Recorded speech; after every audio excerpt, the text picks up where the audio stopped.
संभल हिंसा में योगी पुलिस का जबरदस्त एक्शन, महिला पत्थरबाज गिरफ्तार। पुलिस की गिरफ्त में रुकैया, फरमाना, नजराना ने हिंसा की साजिश के उगले राज। उपद्रवियों ने बैकअप के लिए महिलाओं को सौंपे थे 3 प्लान। यूपी के पूर्व डीजीपी विक्रम सिंह का खुलासा, सुनियोजित थी संभल की हिंसा। संभल में जो हिंसा हुई है वो सुनियोजित तरीके से एक राय होकर के बलवा किया गया। एकाएक भीड़ नहीं आती है, भीड़ को इकट्ठा किया गया था, तैयारी थी, पत्थर इकट्ठा किए गए थे और पथराव किया गया। उत्तर प्रदेश के संभल में भड़की हिंसा के बाद इसकी साजिश की परतें एक के बाद एक उधरती हुई नजर आ रही हैं। अब योगी पुलिस ने 3 महिला पत्थरबाज को गिरफ्तार किया है। रुकैया, फरमाना, नजराना, ये 3 महिलाएं हैं जिनकी गिरफ्तारी इस पूरे केस में हुई है, इस हिंसा के मामले में हुई है। और पकड़े गए पत्थरबाजों और गिरफ्तार की गई इन 3 महिलाओं से जब पूछताछ की गई तो उन्होंने हिंसा की इस साजिश का पूरी तरीके से पर्दाफाश कर दिया। इन 3 महिलाओं ने पुलिस के सामने जो राज उगले हैं वो जाहिर तौर पर समाजवादी पार्टी से लेकर पूरे विपक्ष को बेनकाब करते हैं। जिस तरीके से वो संभल की हिंसा को लेकर लगातार योगी सरकार, पुलिस प्रशासन को जिम्मेदार ठहरा रही है। दरअसल हिंसा के दौरान बैकअप के लिए इन मुस्लिम महिलाओं को तैयार रखा गया था। उपद्रवियों के चलते ये खुलासा इन 3 महिलाओं, जो कि रुकैया जिसका नाम है, फरमाना और नजराना, इन 3 महिलाओं ने ये खुलासा किया है कि हमें बैकअप के लिए तैयार रखा गया था।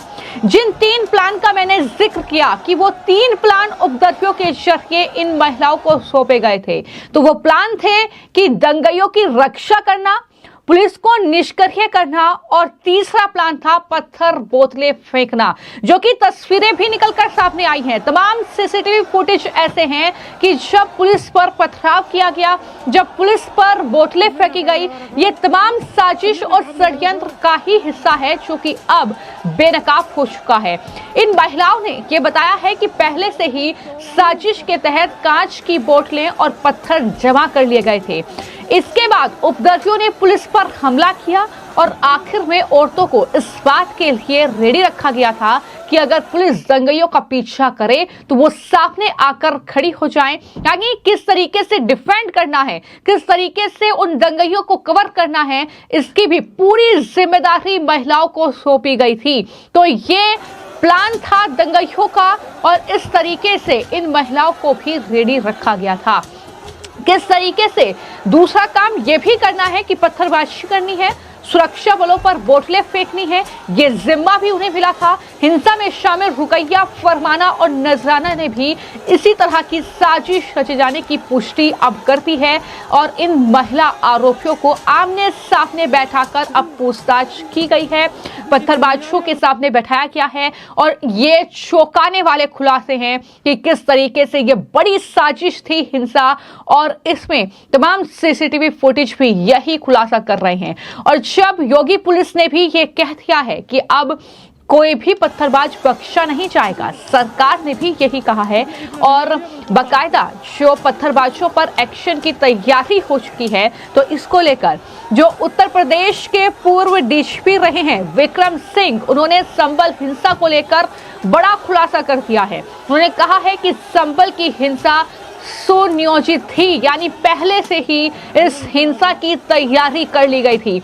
उन्होंने तमाम सीसीटीवी फुटेज का हवाला दिया, उन्होंने इस बात का हवाला दिया कि अचानक ये पत्थर कहां से आए, अचानक ये बोतलें कहां से आई, इस तरीके के पथराव कैसे कर लिए गए। ये सब कुछ दिखाता है कि ये पूरी तरीके से सुनियोजित साजिश थी हिंसा, और ये सरकार को बदनाम करने के लिए, इस तरीके से माहौल बिगाड़ने के लिए किया गया।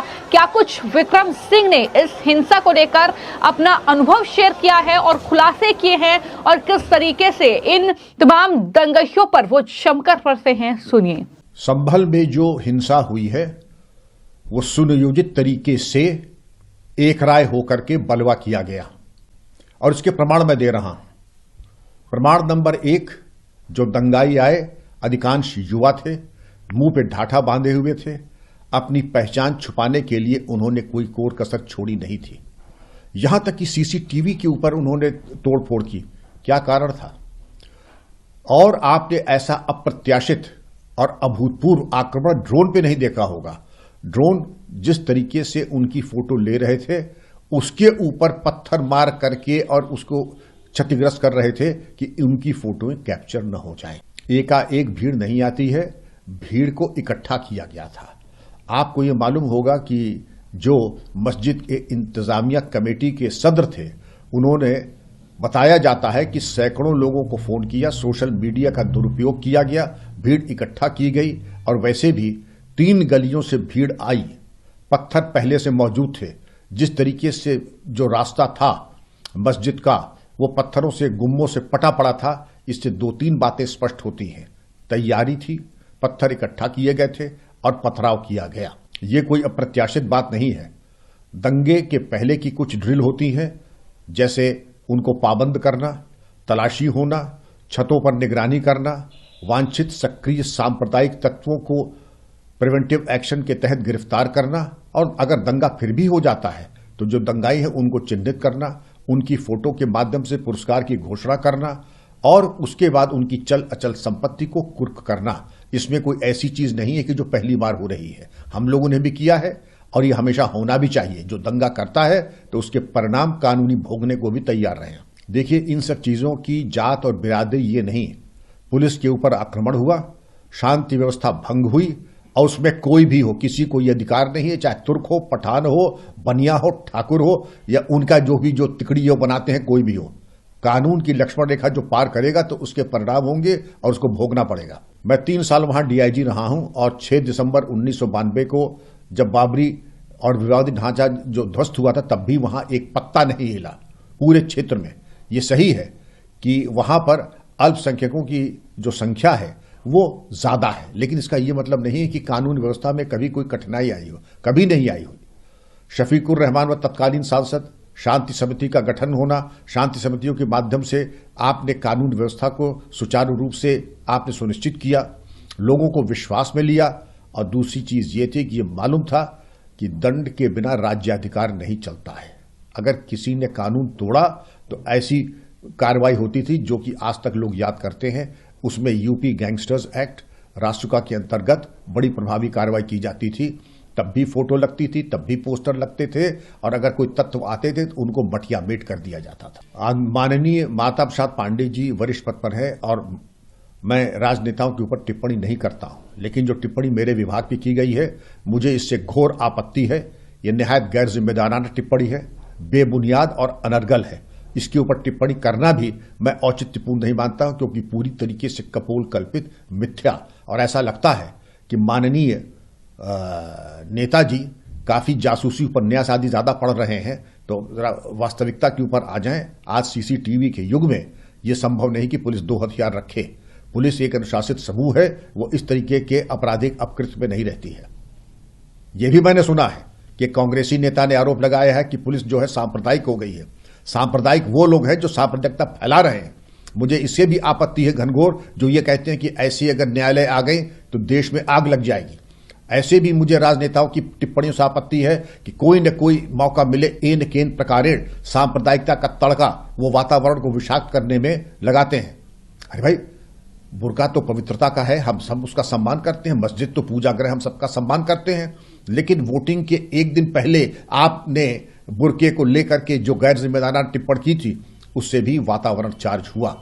इसके अलावा आपने उसके बाद भी जो इस तरीके की गैर जिम्मेदाराना, आपने राजनीतिक दल विशेष के 2 वरिष्ठ नेताओं ने गैर जिम्मेदाराना टिप्पणी की, उससे वातावरण विषाक्त हुआ, सांप्रदायिकता बढ़ी। इससे परहेज करना चाहिए था। और पुलिस, मुझे गर्व है पुलिस की निष्पक्षता के ऊपर। सांप्रदायिकता अगर किसी में है तो हमारे ऐसे कुछ राजनेताओं के जो भड़काऊ बयान देते हैं। तो आपने उत्तर प्रदेश के पूर्व डीजीपी विक्रम सिंह को सुना, जो साफ तौर पर यह कह रहे हैं कि संभल की हिंसा को लेकर जो राजनीति हो रही है उसकी तो जरूरत ही नहीं है, क्योंकि यह हिंसा तो सुनियोजित है और दंगइयों पर कार्रवाई होनी चाहिए। इतना ही नहीं, मैं आपको जानकारी दे दूं कि इसमें समाजवादी पार्टी के जो सांसद हैं जियाउर रहमान बर्क, उनका नाम लगातार सामने आ रहा है और अब ये मांग उठ रही है कि उन पर खासतौर पर कार्रवाई होनी चाहिए, क्योंकि लोगों को भड़काने का काम उनके जरिए ही किया गया। जब मस्जिद का सर्वे करने के लिए टीम वहां पर पहुंची और इस तरीके से उन्हें भड़काया गया, अब उन पर एनएसए के तहत कार्रवाई होनी चाहिए। ये मांग अब लगातार जो है वो तमाम एडवोकेट भी कर रहे हैं, तमाम जनता भी कर रही है, क्योंकि उत्तर प्रदेश में जाहिर तौर पर सीएम योगी आदित्यनाथ जिस तरीके के एक्शन के लिए जाने जाते हैं, चाहे वो दंगइयों पर एनएसए के तहत कार्रवाई हो, फिर चाहे वो बुलडोजर की कार्रवाई हो, फिर चाहे वो दंगइयों के जो फोटो हैं वो चौराहे पर लगाने की बात हो, चाहे उन पर शिकंजा कसने की बात हो, तो इस तरीके से जो समाजवादी पार्टी के नेता, जो पूरा विपक्ष संसद में ये चिल्लाकर बोल रहा है कि इस संभल की हिंसा पर चर्चा होनी चाहिए, वो इन 3 महिलाओं को भी सुन ले कि आखिर ये जो दंगइयों के साथ शामिल थी, ये 3 महिलाएं पुलिस के सामने क्या राज उगल रही हैं, क्या चीजें वो बयां कर रही हैं। वो कह रही हैं कि हमें 3 प्लान सौंपे गए थे, हमें प्लान ये सौंपा गया था कि अगर पुलिस जो है दंगइयों पर शिकंजा कसती है तो उन्हें किस तरीके से कवर करना है, किस तरीके से पुलिस के ऊपर पथराव करना है, पुलिस के ऊपर बोतलें फेंकनी है और किस तरीके से जो है पूरे जो मामले में सामने खुद आकर खड़े हो जाना है और कहीं ना कहीं इस तरीके से दंगइयों को बचाव करना है। तो ये राज जो महिलाओं ने उगले हैं, इसके बाद अब किस तरीके से पुलिस इस पूरे मामले में एक्शन लेगी और किस तरीके से और जो चेहरे हैं वो बेनकाब होंगे और क्या बड़ी साजिश इन महिलाओं ने किसके इशारे पर रची, कौन है इस हिंसा का सरगना, इसका खुलासा जाहिर तौर पर आने वाले वक्त में होगा, उसका इंतजार रहेगा। लेकिन फिलहाल इस पूरी हिंसा की साजिश की परतें धीरे धीरे लगातार खुल रही हैं और कई चेहरे बेनकाब हो रहे हैं और कहीं ना कहीं विपक्ष भी पूरी तरीके से बेनकाब होता हुआ फिलहाल नजर आ रहा है। तो आपको क्या लगता है कि जिस तरीके से हिंसा ये हुई है और जिस तरीके से इन 3 महिलाओं ने राज उगले हैं, उन्होंने बताया है कि इस तरीके का ये प्लान तैयार किया गया था, इसके बाद किस तरीके का एक्शन जो है इस पूरे मामले में होना चाहिए, इस पर अपनी राय जरूर साझा कीजिएगा। धन्यवाद।